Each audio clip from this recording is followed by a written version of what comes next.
Chemistry मास्तरचा सगळ्यांना नमस्कार. आपण सोल्युशन टॉपिक बघतोय आणि सोल्युशन टॉपिकमधला 23 नंबरचा प्रॉब्लेम बघतोय. आता बघा इथं काय काय दिले. Solution containing 1.21 gram camphor dissolved in 26.68 gram of acetone and the molar mass of that camphor किती आहे 152. मग आता गिवन लिहूया आपण. गिवनमध्ये काय काय लिहायचं आहे बघा बरं. पहिल्यांदा लिहूया W1 किती आहे 26.68 ग्रॅम, कधी पण हा मोठा असतो. परत W2 किती लिहायचं आहे बघा बरं 1.21 ग्रॅम. परत मोलार मास ऑफ कॅम्फोर म्हणजेच M2 किती आहे 152 ग्रॅम पर मोल. परत T इज इक्वल्स टू किती आहे बघा बरं the boiling point of pure acetone म्हणजे T1⁻0 किती आहे 329.45 केल्विन.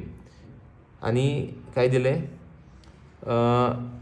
सोल्युशनचा बॉइलिंग पॉईंट दिला आहे बघा इथं T इज इक्वल्स टू सोल्युशनचा बॉइलिंग पॉईंट कधी पण जास्त असतो 329.95 K.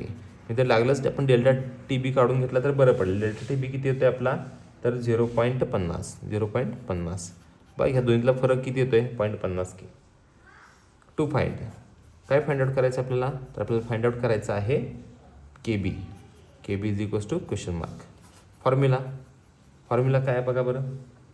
KB is equals to 0.50 गुणिले 152 गुणिले 26.68 भागिले 1.21 गुणिले 1000. आता आपल्याला हे सगळं सॉल्व करायचं आहे. लॉग टेबलनं सॉल्व करायचं तर काय करूया आपण बघा. तर पहिल्यांदा 0.50चा लॉग आपल्याला बघावं लागेल.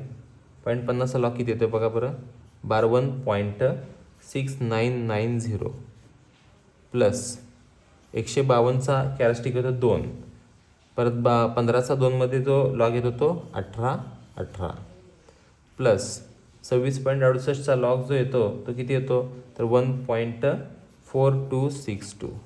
ह्या तिघांची काय करायची सम करायची. ती किती येते बघा बरं 0.703.3. परत ह्या दोघांचं मल्टिप्लिकेशन करायचं आहे.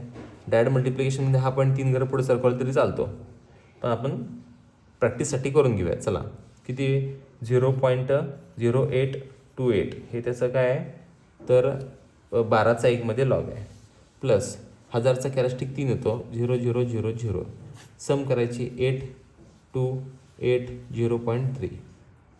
मग याच्यातून हे मायनस करायचं बघा बरं. मायनस किती आला आहे 3.0828 किती आला ह्याचा 2422.0.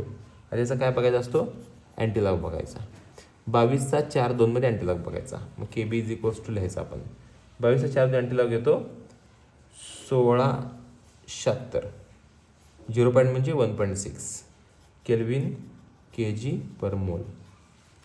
KB तुम्हाला मिळाला 1.67. कॅल्क्युलेटरवर केलं लॉग टेबलवर केलं थोडासा फरक पडतो या डिजिटमध्ये, पण तेवढा तो ॲक्सेप्टेबल असू शकतो. थँक्यू.